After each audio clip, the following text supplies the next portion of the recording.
оқушылар отыра қойыңдар. Жақсы, барлығымыз бері қараймыз. Бүгін балалар бізде қазақ тілі сабағы, 3-ші сынып, бөлім тақырыбы өнер, сабақтың тақырыбы балалар бүгінгі негізгі және туынды зат есім. Бүгінгі сабақта сендер мәтіннің мазмұны бойынша білдіруге байланысты сұрақтар құрастыру, бағытталған сұрақтар құрастыру және жауап беру. Негізгі туынды зат есім танықтау. Олай болса балалар, қазір барлығымыз ортаға келе отырайық. Барлығымыздың қолымызда бір-бір кішкене жүрекшелеріміз бар. Кәні жүрекшелеріміз алып дөңгелектен тұра қаламыз. Кәні жылдан қолданылар. Жақсы. Дөңгелектен қарай берейік. Жақында дөңгелектен тұрамыз. Міне балалар, барлығымыз қолымызда жүрекше бар. Енді бір тілек айтып бір-бірімізге ұсынамыз. Жәния, бүгінгі сабақта жақсы оқуға тырыс.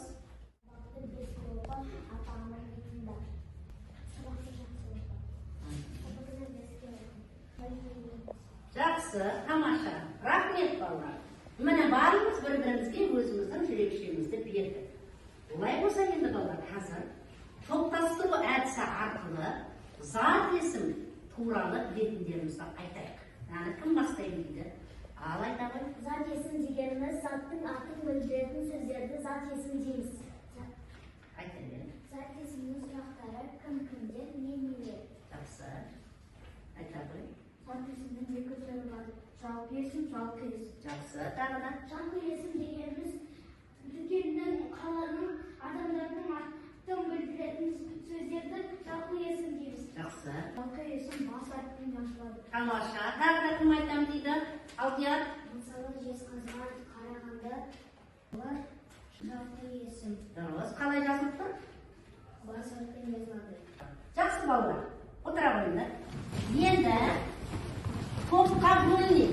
Бірінші топ күйші тобы, бірінші топ, екінші топ әнші тобы, үшінші топ қобызшы тобы.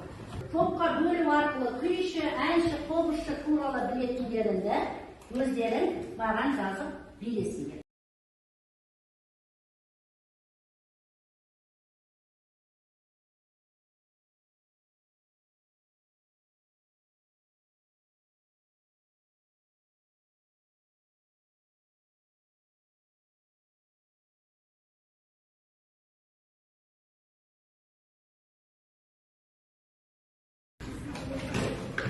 Қай топ болды? Жақсы. Құрманғазы Сағырбайұлы қазақтың ұлы күйші композиторы. Жақсы, отыра ғой. Әнші, профессор, актриса. Дұрыс айтады Роза Рымбаева. Сонда сіздердің топтарыңыз? Әнші. Әнші. Жақсы, отыра ғой, тамаша. Сонымен балалар, жаңа біз сендермен күйші, әнші, қобызшы деп айттық, иә?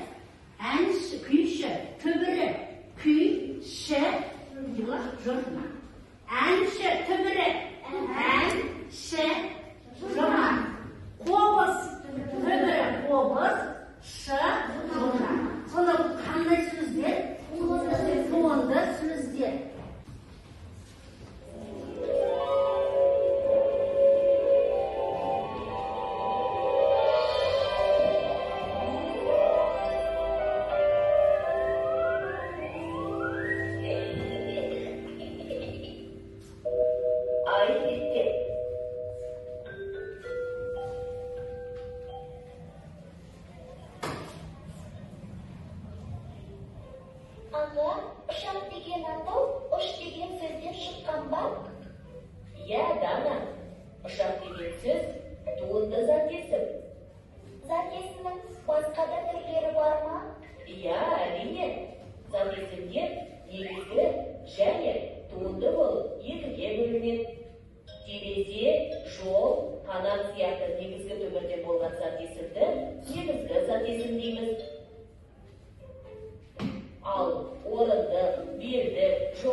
негізгі және толықты болып екіге бөлінеді. Төгіл сөзден болған зат есімді негізгі зат есім деп атаймыз. Мысалы, терезе, жол, қана. Төгіл сөзге жұрнақ жалғану арқылы жасалған зат есімді туынды зат есім деп атайды. Мысалы, ұшқыш, белдік, көрші. Жақсы. Негізгі зат есімнің ерекшесін көрсетіңіз дейді. Бір сөзден болған зат есім, екі немесе одан көп түбірден жасалған зат есім, негізгі түбірден болған зат есім, түбір сөзге жұрнақ жалғану арқылы жасалған зат есім. Негізгі зат есім. Негізгі зат есім неден тұрады деп айтты? Дұрыс, түбір сөзден. Жақсы, тамаша. Келесі, түбір сөзге жұрнақ жалғану арқылы жасалған зат есім қалай аталады? Туынды зат есім. Ал көрейік, туынды зат есім. Дұрыс. Келесі, туынды зат есімді табыңыз. Кітап, дәптер, күнделік, қалам. Күнделік. Дұрыс. Ойынды басқа. Енді мына жерде балалар, мынандай тапсырма. Кім шығам дейді?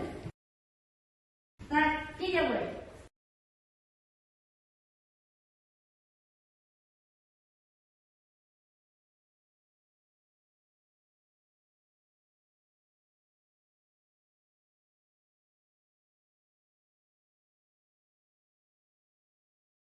Рахмет. Келесі, дұрыс емес. Кім келеді дұрыс емеске? Келе ғой, бір болады.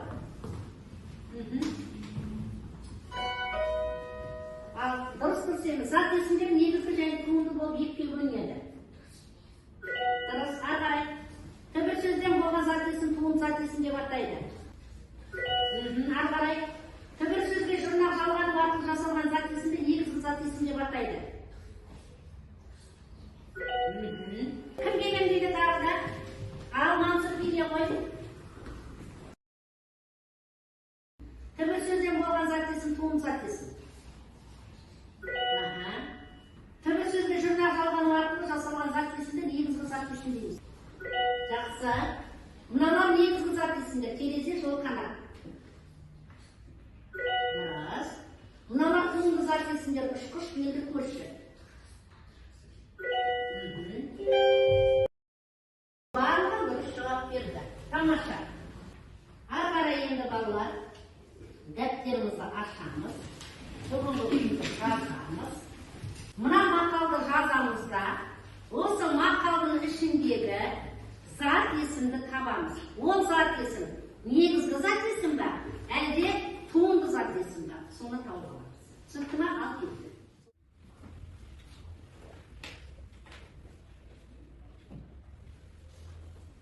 Кім оқиын дейді енді берілген тапсырманы? Ал Айзере оқи ғой. Мақал. Дұрыс. Осы жерде зат есімді айтсын? Дос. Қандай зат есім? Туынды зат есім. Неге? Дос. Дос. Түбір, жұрнақ.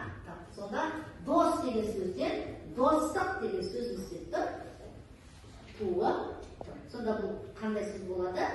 Туынды сөз. Жақсы, отырады, тамаша. Енді барлығы 21-ші жаттығуға қарайық. Ананың асыл арманы.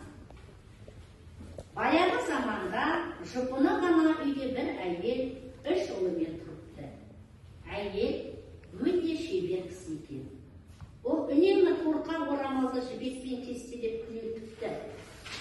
Бір күні әйел өзі кестелеген орамалдарын базарға сатуға қарады. Орамалдарын сатып болған соң дүкен аралайды. Дүкеннен сондай әдемі сурет көреді. Суретте жеміс ағашының ішіндегі әдемі үй, айналасындағы көгал, оны қақ жарып аққан су, бақта сайраған бұлбұл бейнеленіпті. Әйел бар ақшасына әлгі әдемі суретті сатып алады. Әйел үйге келген соң суретті балаларына көрсетеді. Сурет ұлдарына да қақтымайды. Шеше, осындай үйде мен де тұрар ма екем ұлы Сырбай. Егер сіз осы суретті орамалға дәл өзіңіздей етіп кестелесеңіз, ол суреттегі өмірдің ішінде өзіңіз де тұрғандай болар едіңіз дейді. Бұл да дұрыс екен. Осылай етіп бір көрейінші дейді де әйел кестелеуге кіріседі. Ана 3 жыл кестелеген орамалын сыртқа алып шығып, балаларын қасына шақырады. Орамалдағы ғажайып суретке 3 жылы да таң тамаша қалады. Не деген керемет кесте, ғажайып сурет қой, осындай да шеберлік болады екен ау деп таңданады. Жақсы. Енді барлығымыз балалар. Қарамен жазылған сөздерді қарайықшы осы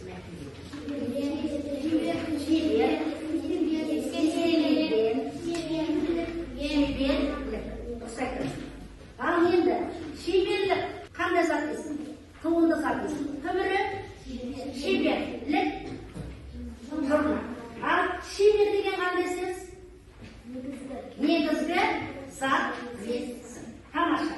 Енді балалар, қазір цифрлы қобдишаға осы мәтінге байланысты сұрақтар саласыздар. Сосын сол сұрақтарға әр топ өзі жауап береді. Ал кеттік.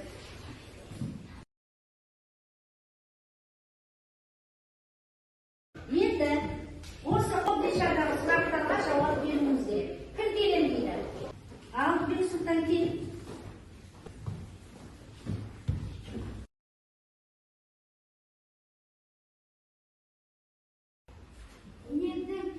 Ерлігі адамды қандай сезімге бөлейді? Ал қандай сезімге бөлейді енді? Жаңа қандай сезімде болды барлығы? Қандай сезімде болды? Өзі сол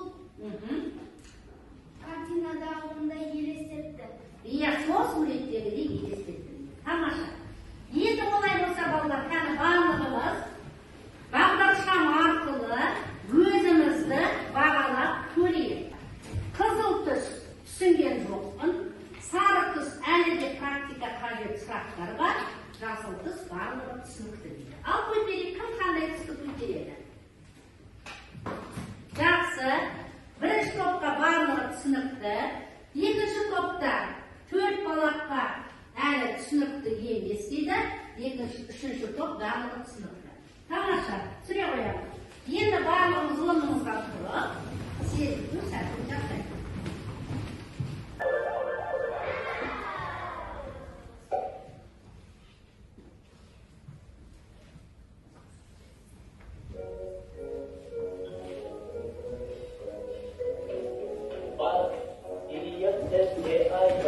негізгі зат есім, қайсысы туынды зат есім. Ал кеттік, содан кейін барып ортаға саласың.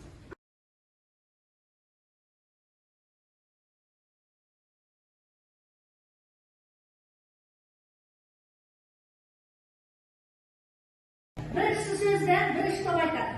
Аружан. Өнерпаз, негізгі зат есім.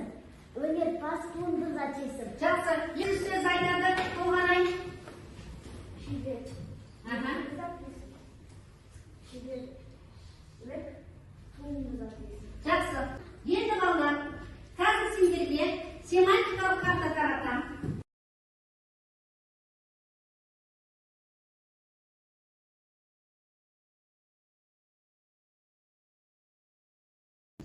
Сіздер семантикалық картамен жұмыс істегенде плюс, минус қоясыңдар.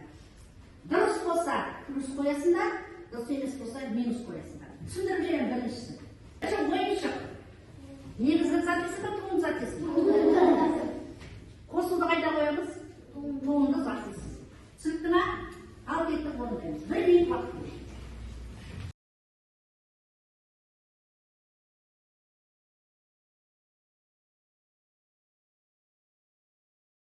Қаламсапты қоямыз.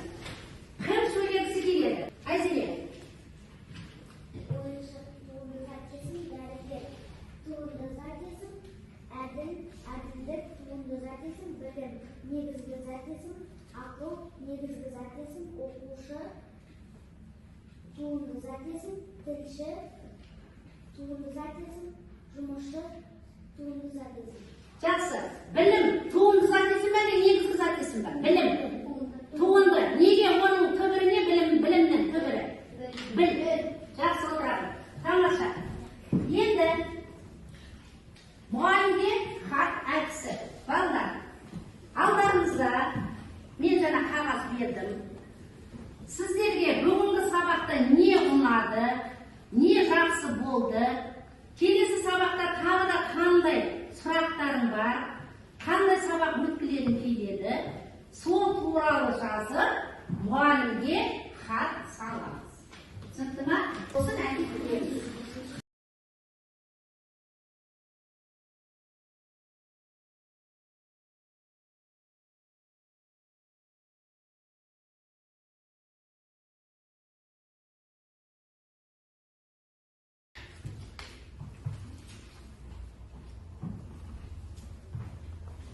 Ал оқығың келе ма?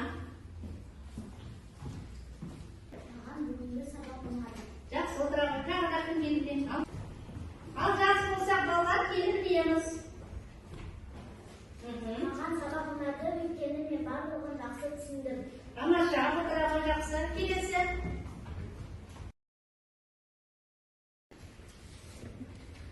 Кім біледі келіп деймедіңдер? Қаныбек Сұлтан келе ғой. Жазира болдың ба?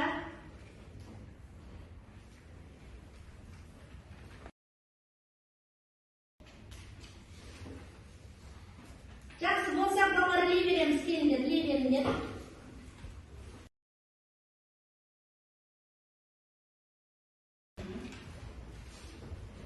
Жақсы кел. Оқығың келе ма? Ал оқы ғой. Жақсы отыра ғой. Тағы да басқа. Тамаша Лейле. Жақсы отыра ғой.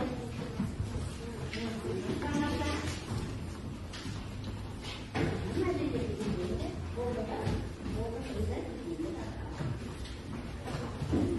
Жақсы.